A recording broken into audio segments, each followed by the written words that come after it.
지기현 재판장이 휴대전화를 여러 차례 바꾼 걸로 확인됐습니다. 공교롭게도 윤 전 대통령 구속 취소 청구나 유흥업소 접대 의혹이 제기된 시점이었는데 재판사는 제대로 된 해명을 내놓지 않았습니다. 이혜리 기자입니다.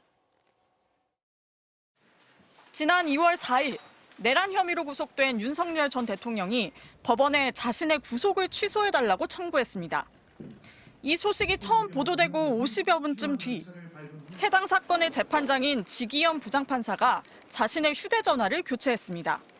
오후 3시 23분, 6년간 사용하던 삼성 갤럭시 S10을 최신 모델인 S25 울트라로 교체했다가 6분 뒤 다시 기존 기기로 돌아온 지판사는 다음 날인 5일 새벽 5시쯤 다시 S25 울트라로 교체했습니다. 유심칩을 몇 차례 옮겨 꽂았던 것으로 보입니다. 이로부터 한 달 뒤인 3월 7일, 지판사는 전례 없는 구속기간 계산법으로 윤 전 대통령 구속 취소를 결정했습니다. 그런데 지판사는 석 달 만에 또다시 휴대전화를 교체합니다. 유흥업소 접대 의혹으로 다시 논란에 선 직후였습니다. 1인당 100에서 200만 원 정도의 비용이 나온 룸사롱에서 여러 차례 술을 마셨고 단 한 번도 그 판사가 돈을 낸 적이 없다. 의혹 제기 이틀 뒤인 5월 16일 오후 4시 2분, S25 울트라를 중국산 휴대전화인 샤오미의 레드미 노트 14로 교체한 겁니다. 지판사는 이번에도 5분 뒤 다시 기존 기기로 바꿨다가 이틀 뒤인 5월 18일 새벽 5시 19분, 샤오미 휴대전화로 최종 교체했습니다. 접대 의혹을 조사한 대법원 윤리감사관실과 사안을 심의한 감사위원회가 결국 공수처 수사의 최종 결론을 맡겨버린 상황. 제 식구 감싸기를 하는 동안 핵심 의혹들의 스모킹건이 사라지고 있다고 볼 수밖에 없습니다. 수상한 휴대전화 교체 시점에 대해 지판사는 잘 기억나지 않아 사실관계를 우선 파악해보겠다고만 밝혔습니다. MBC 뉴스 이혜리입니다. 오늘 총파업을 예고했던 경기 버스 노조가 사측과 극적으로 합의했습니다. 파업도 철회하기로 하면서 경기 버스는 현재 정상적으로 운행되고 있습니다. 수원역 버스 환승센터에 나가 있는 취재기자 연결해서 자세한 내용 알아보겠습니다. 유소영 기자, 다행히 출근길 교통 상황은 괜찮은 것 같은데 협상이 어떤 내용으로 타결된 겁니까? 네, 출근 시간이 되면서 버스 환승센터를 이용하는 시민들은 점점 늘어나고 있습니다. 버스 운행도 정상적으로 이뤄지고 있는데요. 경기 버스 노조는 조금 전인 오전 6시 사측과 막판 협상에 성공했다고 밝혔습니다. 어제 오후 4시에 협상을 시작한 지 14시간 만입니다. 사측은 노조의 요구를 받아들여 내후년부터 민영제 노선과 준공영제 노선의 근무 형태를 통일하기로 했습니다. 또 민영제는 40만 원, 준공영제 노선은 8.5%의 임금 인상에 합의했습니다. 이에 따라 노조는 오늘로 예정됐던 총파업을 철회하고 정상 운행을 이어갑니다. 이번 협상의 핵심 쟁점은 임금 인상과 근무 형태였습니다. 당초 노조는 민영제 노선과 준공영제인 공공관리제 노선에 동일 임금 보장을 요구했습니다. 또 민영제 노선의 탄력 근로제도 공공관리제처럼 1인 2교대제로 바꿔야 한다고 주장했습니다. 공공관리제 노선에선 서울버스와 같은 임금 수준으로 맞출 수 있는 최대 8.2% 수준의 임금 인상을 제시했습니다.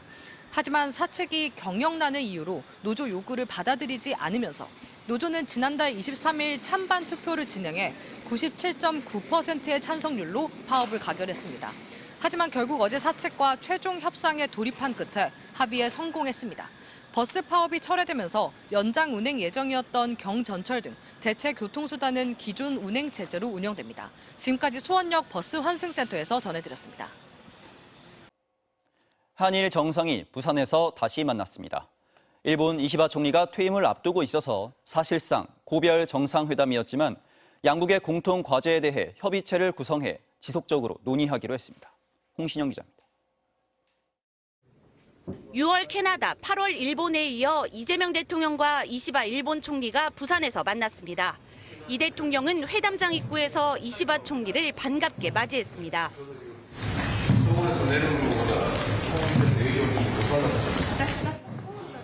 두 손을 맞잡고 웃은 두 정상 모두 한일 셔틀 외교 복원에 큰 의미를 뒀습니다. 한국과 일본만 서로 할 수 있는 그야말로 셔틀 외교의 진수라고 할 수 있는데 제가 취임 100일 만에 무려 우리 총리님을 3번씩이나 뵀습니다. 毎回シャトル外交の成果が出るようなそのようなことをこれから私どもも努力をしてまいりたいのと思っております。 1시간 반 동안 비공개로 진행된 정상회담 이후 한일 두 정상은 공동 발표문을 냈습니다. 저출산 고령화, 자살, 국토균형 발전 등 양국이 공통으로 직면한 과제에 대해 양국은 사회문제 협의체를 구성해 지속 논의하고 협의하기로 했습니다. 한일 과거사와 관련해 직접적인 언급은 없었고 한반도 비핵화와 항구적 평화에 대해 두 정상이 뜻을 같이 한 것으로 확인됐습니다. 이 대통령은 과거를 직시하되 미래지향적 협력을 계속해 나가야 한다는 원칙을 언급하며 양국 간 의미 있는 협력의 성과를 축적해 나간다면 양국의 현안 관련 대화에 있어서도 격변하는 지정학적 환경과 무역 질서 속에 두 나라가 비슷한 입장인 점에 서로 공감하고 어떻게 대응할지 허심탄회한 대화도 오갔습니다. 두 정상은 회담장 인근에서 10여 분간 산책한 뒤 만찬장으로 이동해 친교를 이어갔습니다. 퇴임을 앞두고 마지막 해외 방문지로 한국을 택한 이시바 총리와 이재명 대통령. 일본 총리 교체를 앞두고 두 정상 모두 한일 관계를 안정적으로 다지는 데 주력했습니다. 부산에서 MBC 뉴스 홍신영입니다. 트럼프 미국 대통령과 헤그세스 전쟁부 장관이 전 세계에서 장성들 전원을 불러들여 2시간 넘게 정신교육을 진행했습니다. 좌파 척결과 전사정신을 강조하는 기강잡기 성격이 강했는데요. 한편 백악관은 북한 김정은 위원장과 조건 없이 대화할 수 있다고 말했습니다. 워싱턴 김지용 특파원이 보도합니다. 전 세계 미군 기지에서 근무하는 장성들 전원을 본토로 불러들인 초유의 행사였지만 글로벌 안보 전략 같은 규모에 걸맞는 내용은 거의 없었습니다. 트럼프 대통령은 무려 70분을 연설하며 정치적 올바름으로 불리는 진보 좌파 이념을 비난했고 대신 능력주의를 강조하며 싸워서 이기는 기계가 되어야 한다고 말했습니다. We will not be politically correct when it comes to defending American freedom, and we will be a fighting and winning machine. We want to fight, we want to win. 부처 이름을 국방부에서 전쟁부로 바꾼 것도 군대의 목적과 정체성을 재확인하기 위한 거라고 강조했습니다.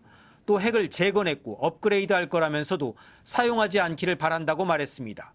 최근 러시아로부터 약간의 위협을 받아 핵 잠수함을 보냈다는 언급도 하며 무력의 힘을 과시했습니다. 핵 강국 러시아, 중국 언급도 했지만 현재 미국은 적이 내부에 있다며 최근 범죄 척결을 내세워 가속화하고 있는 군대 투입을 정당화했습니다. But we are under invasion from within. We're stopping it very quickly. We should use some of these dangerous cities as training grounds for our military, National Guard. But 가자 구상 관련해선 하마스로부터 응답을 기다리고 있다며 사나흘을 줄 수 있지만 만약 하마스가 참여하지 않는다면 매우 슬픈 결말이 될 것이라고 경고했습니다. 먼저 연설을 한 헤그세스 전쟁부 장관은 평화주의는 순진하고 위험한 생각이라고 규정하며 시종 일관 장성들에게 전투력을 강조했습니다. 앞으로 모든 병과의 기준을 가장 높은 남성 기준으로 복원한다고 했고 장성들을 포함해 뚱뚱한 군인은 용납하지 않겠다고 말했습니다. In combat, those physical standards must be high and gender neutral. It's completely unacceptable to see fat generals and admirals in the halls of the Pentagon. 한편 백악관은 북한 김정은 위원장과 관련해선 트럼프 대통령이 전제 조건 없이 대화할 의사를 갖고 있다면서도 미국의 대북 정책엔 변화가 없다고 밝혔습니다. 비핵화란 구체적 표현을 쓰지 않고 대북 정책을 언급한 건 북미 대화의 분위기 조성을 의식하고 있기 때문이란 해석이 나옵니다. 워싱턴에서 MBC 뉴스 김재용입니다.